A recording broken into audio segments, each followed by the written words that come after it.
So he called me sweetheart in front of the board. That was the first mistake. Not the biggest one, not by a long shot. But that's when I knew I'd let this go on too long. Knew he thought I was harmless. That smug little pat on the back, like I was his intern fetching coffee, not the woman who'd cracked the compression bottleneck that stalled his entire pipeline last quarter. But I smiled, sweetly, just like he wanted, because I needed him to believe I was still playing the part. So when he clicked to slide 32 of my white paper, rebranded Dalton's dynamic reduction model, I didn't storm the stage. Didn't call him out. I didn't even blink when he said, "We're in early talks with DARPA." Instead, I sat in the back row, counting seconds. Not because I was afraid, no, because I was timing it. You see, there's something deeply satisfying about precision, about watching a trap you built from the inside detonate at the exact nanosecond you intended. At 11:07 a.m., a single notification appeared on Dalton's phone mid-presentation. He glanced down, then fumbled his words. At 11:08, one of the interns, Haley, bless her chaos, leaned over to whisper something that turned his ears red.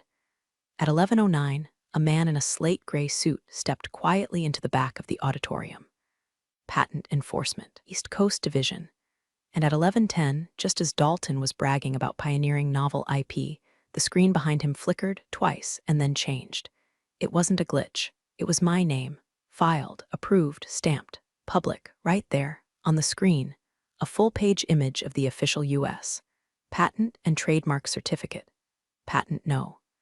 11/994,672. Title: Adaptive Layered Neural Framework for Multistage Compression. Inventor: Dr. Elise R. Brandt. His mouth opened. Nothing came out. He looked like a man who just tried to rob a house, only to find the owner sitting at the kitchen table, drinking their coffee and holding a shotgun. And I wasn't done yet. By 11:11 a.m., the room had gone dead quiet, the kind of silence that wraps around your ribs and squeezes. Dalton tried to speak, some garbled stutter about miscommunication and collaborative environments, but the screen behind him wasn't letting go. That certificate stared back at him like a tombstone etched with his career.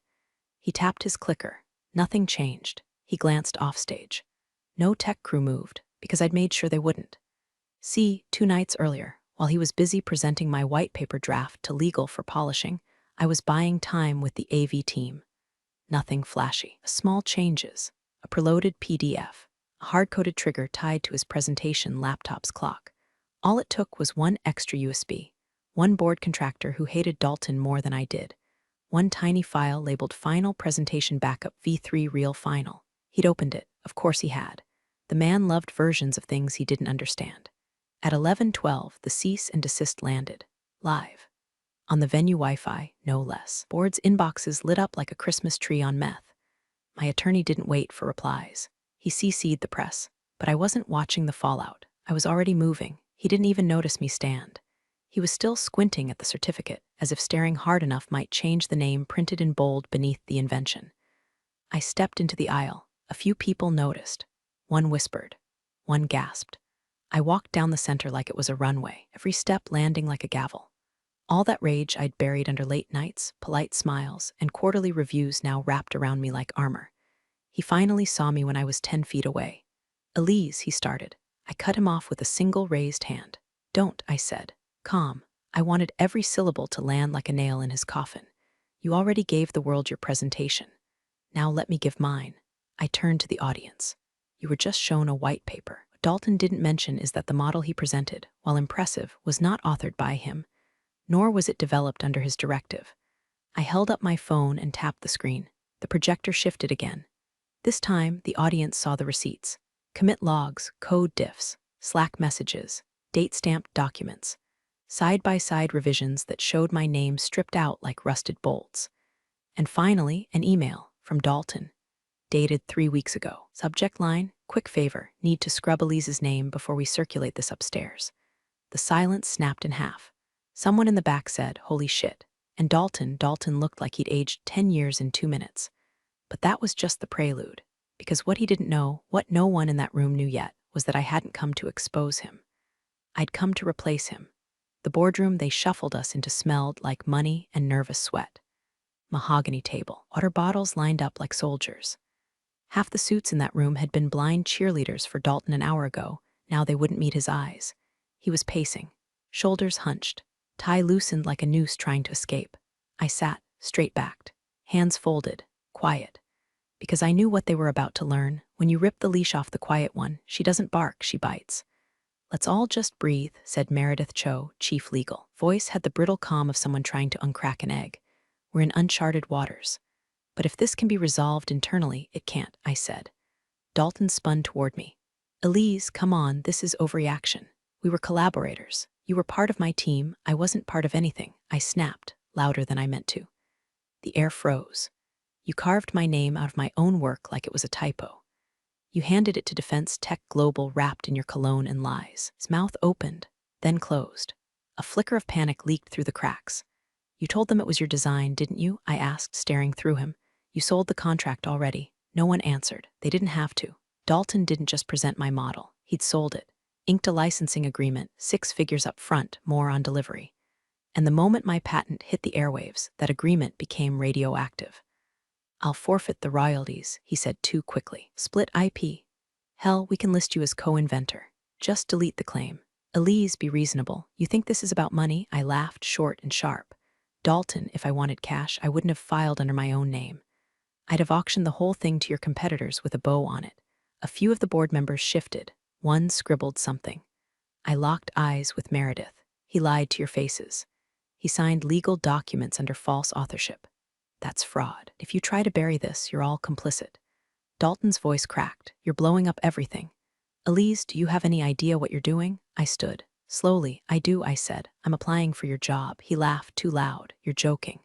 Meredith didn't laugh, neither did the CTO. They just stared, because I wasn't bluffing.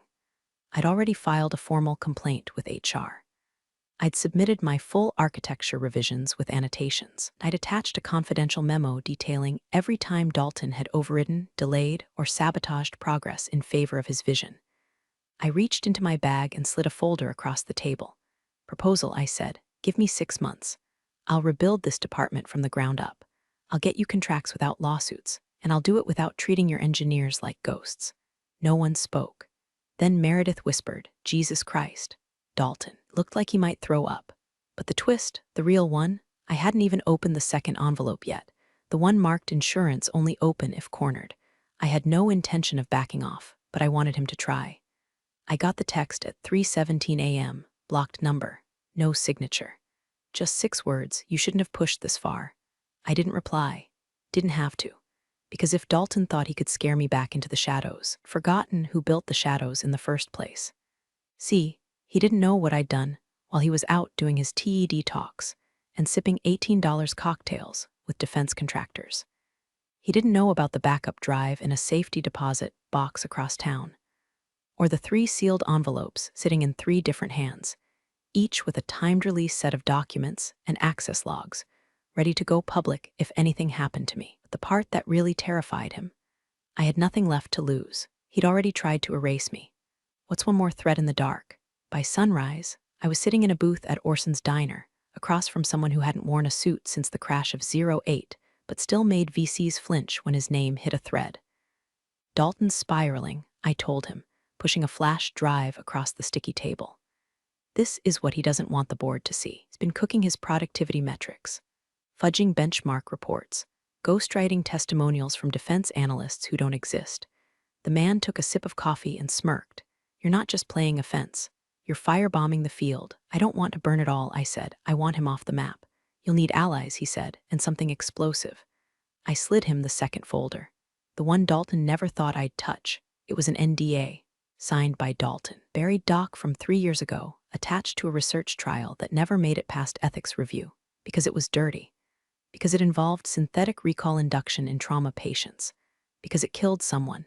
That project disappeared, or so Dalton thought. He scrubbed the name, repackaged it, changed a few parameters, and sold it as a therapeutic diagnostic. He'd slapped a bow on a corpse and called it innovation. And I had proof. "I need this in the right hands," I said, "not just to expose him.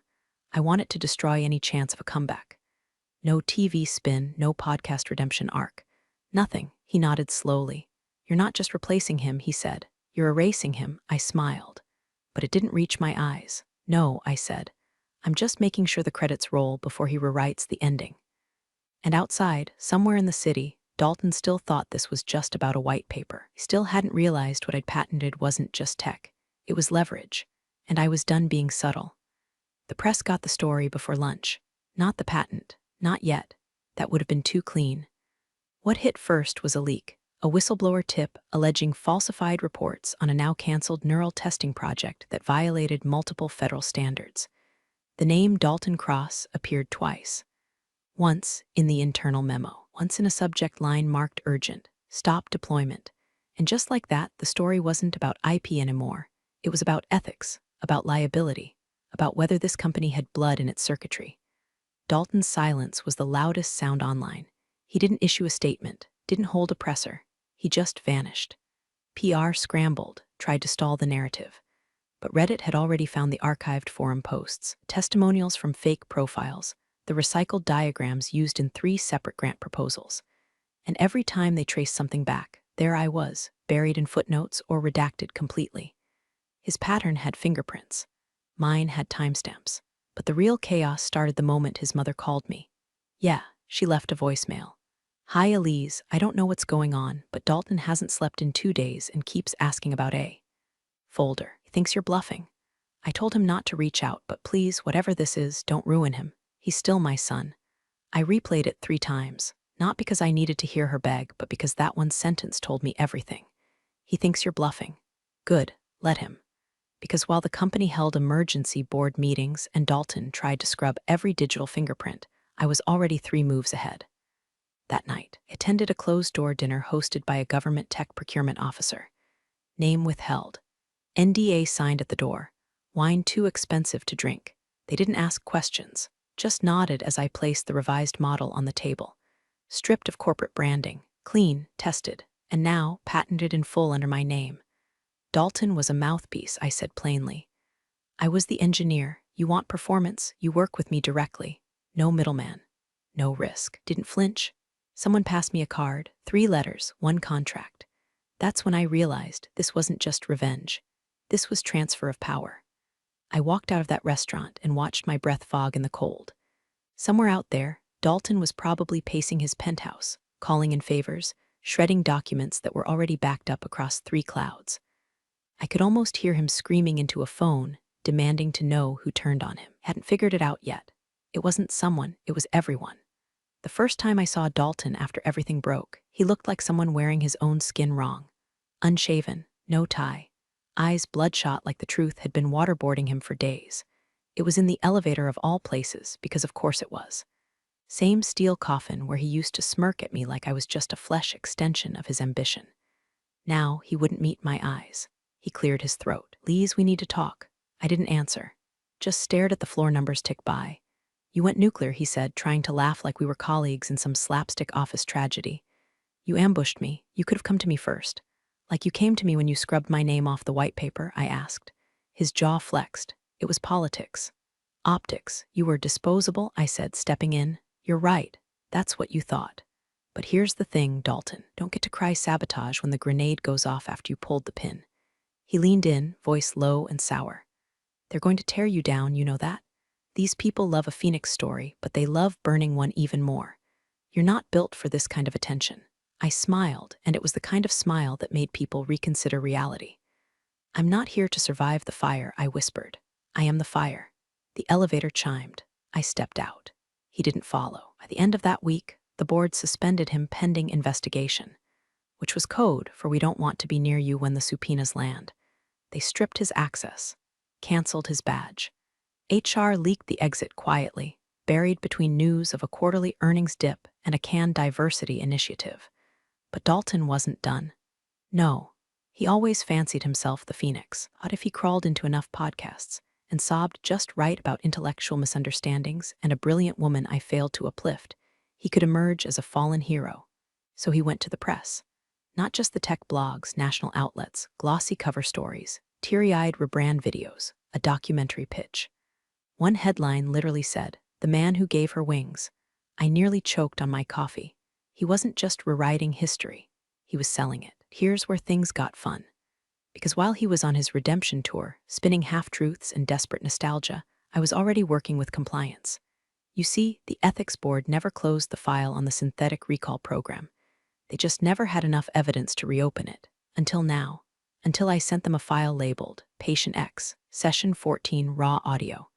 I never intended for the public to hear it, but the leak came anyway. Dalton's voice, coaching a subject to relive trauma, promising calibrated healing, ignoring flagged brain activity. The recording cut off mid-scream. It spread like wildfire. His podcast deals evaporated. His redemption arc snapped in half like wet wood. Suddenly, no one cared about the white paper anymore. They were asking bigger questions now, criminal ones. They found him 3 days later in a rental car, parked outside a shuttered WeWork in Jersey City. Not dead. Get excited? Just half-conscious, dehydrated, and hugging a laptop like it could still love him back. The headlines were merciless, from visionary to liability. Neural pioneer implodes under ethics scandal. Dalton Cross, a case study in tech arrogance. I didn't gloat, not publicly. No petty tweets, no subtweets, no champagne-soaked Instagram captions, because this wasn't about fireworks. It was about fallout. And mine was still spreading. The company offered me a buyout first. 7 figures. Clean exit, gold-plated apology. The whole let's move on dance. I declined. Then came the counteroffer. Not from the company, from the Pentagon. See, while Dalton was selling vapor and lies, I was refining the compression model, turning what used to be academic into applied war tech. They wanted in. Exclusive rights, joint lab, dual-use clearance. I had one condition, full autonomy. My team, my terms. A clause stating Dalton Cross was permanently blacklisted from every tier of the project. They agreed in under 20 minutes. But before I signed, I had one last thing to do. The PTA meeting. You heard me right. Dalton's younger sister, sweet, naive Melanie, had married into a very old-money suburb in Connecticut. She ran the local school board, still believed Dalton was misunderstood, thought I was bitter and milking the media. She posted about it. Often. I showed up, uninvited. I waited until she started her little speech on STEM mentorship for girls, then I raised my hand, introduced myself, and asked one question. Would you still consider your brother a role model if you knew he signed off on unlicensed trauma manipulation trials that caused 2 neural deaths and 1 permanent vegetative state? The room went silent. Melanie froze, blinked, tried to laugh. I don't think that's appropriate. Pulled a printed transcript from my folder. Dropped it on the table. Page 4, line 38. That's his voice instructing the subject to override pain response thresholds. You're welcome to play the audio for the room, gasps. One woman crossed herself. Melanie just crumbled. No words, just wet eyes and silence. I left before anyone else could speak. Because sometimes closure isn't a conversation. It's a spotlight. And sometimes revenge isn't fire. It's factual, cold, undeniable, eternal. The contract was signed in a silent, windowless room with biometric locks and zero small talk. Just 4 people, 2 pens, 1 document that would reshape everything. I didn't smile. I didn't need to. The signature was enough. Mine, not Dalton's. Mine, in blue ink, right next to the words Lead Architect, Neural Defense Systems Division. That title used to be his wet dream. Now it was just an echo in my inbox. I walked out into a foggy November morning, the kind that makes everything feel like a scene from a movie you don't quite remember watching. The city moved around me, unaware, uncaring, and I liked it that way. No more handshakes, no more networking brunches. No more men calling me kiddo while stealing credit with the grace of a raccoon in a trash can. Just silence and forward motion. Dalton, last I heard, he was living off the grid, some startup in Iceland funded by crypto bros who hadn't yet Googled his name. He sends out monthly newsletters now, neurophilosophy essays full of AI buzzwords and redemptive nonsense. Nobody reads them. He tried contacting me once. Email subject line, "Can we talk?" I didn't open it. Instead, I printed it. Framed it, hung it in my new office, right below the patent, right beside the award from the defense secretary. And under that, a sticky note, my own handwriting. Just 2 words, not yours, because that's what this was about, always. Not revenge, not even justice. Just reclamation of voice, of value, of name. He built a kingdom of mirrors and called it legacy. I shattered it, then built something real out of the pieces. And now, when they talk about innovation in the neural space, they don't mention him. They say my name, clearly, loudly, and with respect. Appreciate you sticking around, you wise old rebels. Smash that subscribe button, or this fossil might just cause another epic fiasco.